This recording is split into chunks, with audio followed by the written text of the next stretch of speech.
Oi, tudo bem? Então, hoje eu vou continuar falando um pouco sobre Jonas.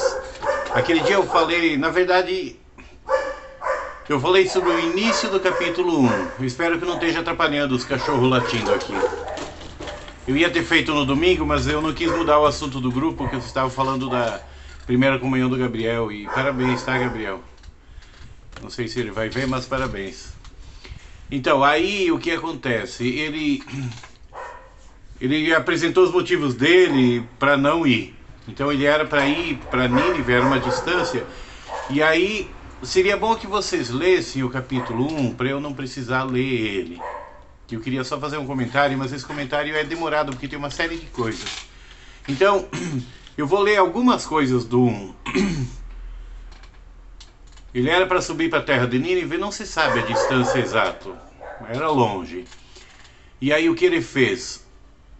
No capítulo 1, no versículo 3, ele fala assim: Jonas se levantou e fugiu do Senhor e desceu até Jope. Então Jope era uma cidade portuária, litorânea, né? Então ele desceu, tipo descer para Santos. Aí no 3, ele pagou a passagem e desceu para dentro do navio. Então a gente vê que ele está falando aqui desceu para a cidade e desceu no navio. Tem toda uma simbologia aqui. E aí no 5 ele fala assim: e o navio estava. Daí aconteceu de começar uma tempestade muito forte e eles começaram a ficar preocupados, os marinheiros, e começaram a jogar a carga fora para o navio não afundar. Aí no 5 ele fala assim: porém Jonas desceu aos lados do porão. Desceu, 3 vezes está usando a palavra desceu, né? E aí, o que eles fizeram? Eles lançaram sorte para ver quem estava sendo o culpado de estar acontecendo essas coisas. Eu não sei bem o que é lançar sorte, mas é mais ou menos tipo, hoje seria o cara e coroa. Acreditavam nisso. Era uma forma de eles lançar sorte lá e eles acreditaram, dentro do que eles conheciam, que Jonas tivesse alguma coisa. E foram procurar ele lá no porão. Já tinha. Então o que acontece? Aí ele mesmo reconheceu. Ele falou: não, é eu que estou errado. Ele falou: pode me jogar no mar. E aí eles até tentaram tirar o navio, encostar, não conseguiram. Aí acabaram jogando ele no mar. E aí o que acontece? No 12 ele fala assim: levantai-me e lançai-me ao mar. Ele está falando, né? E depois no 17, no final do 1, ele fala: preparou, pois, o Senhor um grande peixe para que tragasse Jonas, e esse esteve 3 dias e 3 noites nas entranhas do peixe. Então, isso é o capítulo 1. O que acontece? Por que ele usou muito essa simbologia de descer, descer, descer? Todas as coisas têm uma comparação. Preciso falar um outro assunto, vai levar uns instantes para eu falar. Quando falam que Jesus Cristo pagou pelos nossos pecados, morreu na cruz por nossos pecados, na verdade, quando ele foi crucificado e tudo mais, não foi a parte mais difícil da história, ser crucificado para ele. O mais difícil foi a expiação que ele fez pelos nossos pecados. Isso é uma coisa que a gente não consegue entender exatamente. É uma coisa, exatamente não, a gente não entende quase nada. É uma coisa muito profunda, muito grandiosa. Então o que acontece?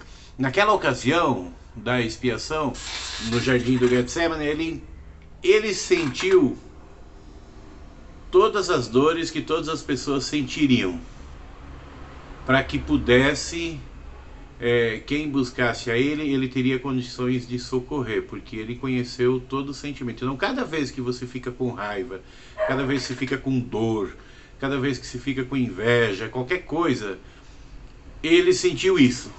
E ele sabe como ajudar você para você se aliviar disso, para não deixar que essas coisas te consumam, ficar te consumindo durante o dia, durante a sua vida.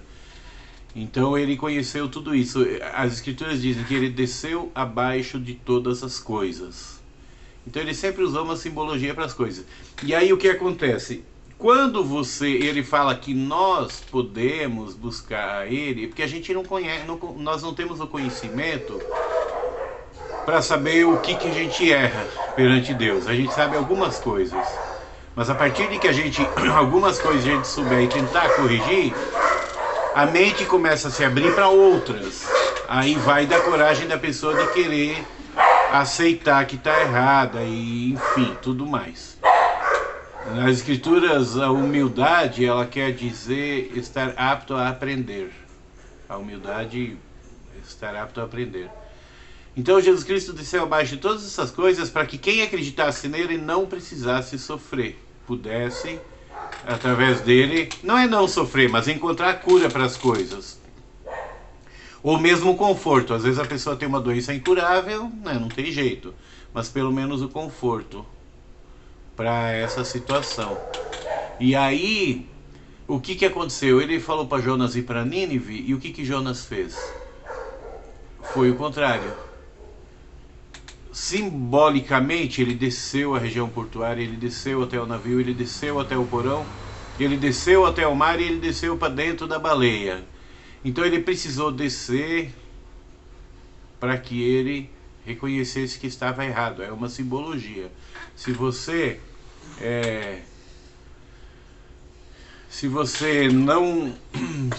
começa a fazer coisas erradas, não significa, ó, tem pessoas que fazem muita coisa errada e se dão bem. Um exemplo são os políticos.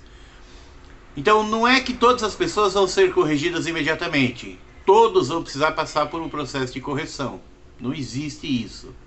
Ninguém vai ser salvo em ignorância. Então, isso aí tem outras escrituras, é uma outra história. Mas o ensinamento continua. Eu estava conversando isso com a Giane quando o Luiz morreu. Ela, e o Luiz era muito nervoso. Fica fria. O ensinamento continua, a pessoa morre em espírito antes da ressurreição. A pessoa continua sendo ensinada. Ela está sendo ensinada, vai continuar sendo ensinada. E nós, quando a gente passar para o outro lado também, a gente vai estar sempre aprendendo, porque chama-se o plano do progresso eterno. Então a gente vai estar sempre sendo ensinado. E aí Jonas, ele fez essa parte, ele precisou passar por essa etapa para que ele admitisse. E aí a gente vai ver depois no capítulo 2 que ele ficou orando dentro da baleia 3 dias. Não é baleia, é um peixe grande, fala, né? Para que o Senhor perdoasse ele, né? Então ele precisou passar por isso. E tem pessoas que às vezes aqui na Terra não vão precisar passar por isso, mas elas vão precisar passar depois. Todos vão ter que passar por um aprendizado, algo assim do gênero, entendeu? Porque nós não temos jamais o conhecimento suficiente para ser dignos de um dia morar junto de Deus. Então o progresso vai ter que ser muito grande. Então essas etapas elas podem começar aqui, elas vão começando, mas às vezes elas se intensificam para umas pessoas, para outras não, para outras fica para depois. Cada um tem a sua época, ninguém vai deixar de ter a oportunidade. Então, portanto, toda vez que a gente tem um problema, não pode reclamar, porque esse problema faz parte do seu aprendizado. Entendeu? Então é mais ou menos isso. Jonas, ele passou por isso. E a gente vai ver pra frente depois que ele foi muito sacana ainda. Sacana não, ele não conseguiu, mesmo na baleia, tudo isso foi difícil para ele aceitar. Mas isso a gente vai ver mais pra frente. Acho que, deixa eu ver. Já deu 8 minutos. Então tá bom, vou ficar por aqui agora. Mas é bem interessante essas coisas, porque sempre tem uma simbologia por trás, assim como... bom, enfim, vamos deixar por isso. Depois eu faço mais um outro, tá bom? Eu gostaria que vocês lessem o capítulo 1 do que eu falei agora. E que eu não sei tudo. Eu sei algumas coisas. E faça algum comentário, tá bom? Ninguém erra fazendo comentário. É que nem eu não erro de estar fazendo esse vídeo. Mas eu posso ter algumas coisas que eu tenho que aprender. Então, os comentários ajudam, tá? Ninguém tá errado de fazer, tá bom? Até mais.